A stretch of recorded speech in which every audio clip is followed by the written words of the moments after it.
Sunday சர்ச்சுக்கு போகலான்னு போகிற இடமே அவ்வளோ அமைதியாக இருந்துச்சு.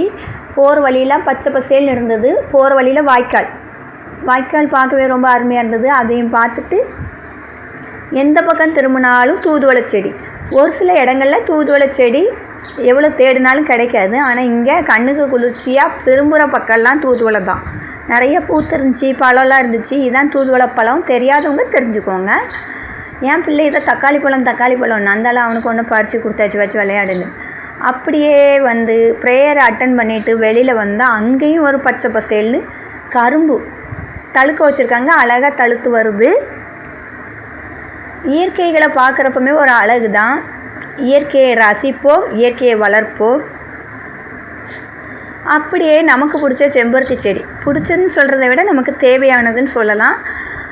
ஆனால் இன்றைக்கி எனக்கு தேவைப்படாததுனால பறிக்கலை. இருந்தாலும் பூவை பார்த்துட்டு பறிக்காமல் விடவும் மனசில்லை. அப்படியே ஒரு பூவை பறிச்சாச்சு. இந்த வீடியோ உங்களுக்கு பிடிச்சிருந்தா லைக் பண்ணுங்கள், கமெண்ட் பண்ணுங்கள், சப்ஸ்கிரைப்